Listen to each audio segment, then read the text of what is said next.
আসসালামু আলাইকুম। কি অবস্থা সবাই, কেমন আছেন? এটা হচ্ছে আমি এখন রোমেনিয়ান যে এম্বাসি আছে, এম্বাসির যে পোর্টাল, ওই পোর্টালে আছি। এবং এখানে আসলে আমি একটা নোটিশ দেখতে পেলাম আর কি। মূলত একটা কাজ করার জন্য ঢুকছিলাম, যে সিঙ্গাপুর থেকে আমাদের যে বাংলাদেশি ভাই ব্রাদার যারা আছে, যারা আসলে রোমেনিয়া আসতে চায়, তো এই একটা সংক্রান্ত কাজের জন্য কিছু ইনফরমেশন জোগাড় করার জন্য আমি আসলে ওয়েবসাইটটাতে আসছিলাম।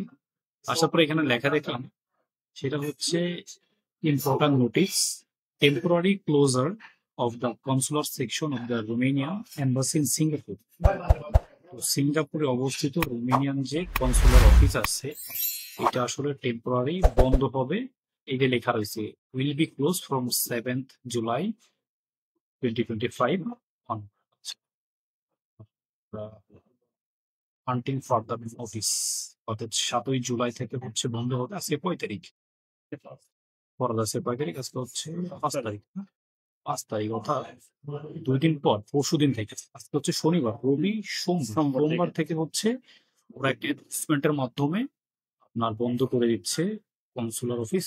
এবং আনটিল ফার্দার নোটিস, পরবর্তী বিজ্ঞপ্তি না দেওয়া পর্যন্ত হচ্ছে এটা বন্ধ থাকবে। এখন বিষয়টা হচ্ছে, এটা সাপ্তাহিক কোনো বন্ধ না, বা এটা বড় অন্যান্য কোনো বিষয়ের কারণে আসলে এটা হয়তো এম্বাসি থেকে এই সিদ্ধান্ত নিছে, সমসাময়িক একটা ছুটি আর কি। তবে আমার কাছে যেটা মনে হয়, এখানে কিন্তু সামার ভ্যাকেশন বা কোনো কিছু কিন্তু উল্লেখ করে নাই ফোরাম, ঠিক আছে?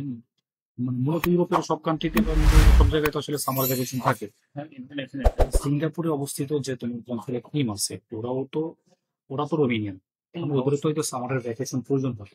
সামার ভ্যাকেশনে আসলে তোমার এম্বাসি গুলো পার্মানেন্টলি বন্ধ থাকে কিনা, আমার তো আমার জানা মতে ভার্সিটি বন্ধ থাকে, কিন্তু এম্বাসি তো বন্ধ থাকার না, কথা না। এমএসসি বন্ধ থাকার এটা ডেফিনেটলি এমএসসি বন্ধ থাকে না, কারণ হয়তোবা যাদের ভ্যাকেশনের ছুটি নেই তাদের হুম পরিবর্তে আর অন্য কাউকে ওই জায়গাটাতে মানে হুম বসায়, বা অন্য কাউকে এই জায়গাতে রাখে যেন হুম। কনসুলার অফিসটা ওপেন থাকে।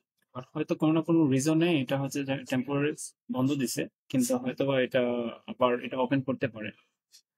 এই আর কি, যাই হোক, সিঙ্গাপুরে অবস্থিত যেসব বাংলাদেশি ভাই ব্রাদার আছেন, যারা অ্যাকচুয়ালি আপনার রোমেনিয়ার ওয়ার্ক পারমিটের জন্য বিভিন্ন জায়গায় ফাইল দিচ্ছেন, বা হচ্ছে রোমেনিয়াতে ওয়ার্ক পারমিটে আসতে চাচ্ছেন, বা কয়েকদিন মধ্যে এমবাসি ফেস করবেন, এমন কেউ যদি ভিডিওটা দেখে থাকেন, তো ভয় পাওয়ার কিছু নাই। অফকোর্স আমার কাছে যেটা মনে হচ্ছে, যে পরবর্তী নোটিশ আসলে আমি কিন্তু অফকোর্স আপনাদের সাথে ভিডিও শেয়ার করবো। সো যারা ভিডিওটা দেখতেছেন, অফকোর্স আপনারা ভিডিওটা শেয়ার করে রাখতে পারেন, আপনাদের টাইম লাইনে সেভ করে রাখতে পারেন। নেক্সট আপডেট আসলে আমি জানাই দিব যে অ্যাকচুয়ালি এম্বাসি আবার কবে খুলতেছে, আপনারা কবে কি এম্বাসি ফেস করতে পারবেন। সো এইটা আসলে মূলত ওদের ওয়েবসাইট থেকেই আমার এই তথ্যটা নেওয়া। সো যাই হোক, thanks for watching this video. দেখা হলো অন্য একটা ভিডিওতে। আল্লাহ হাফিজ।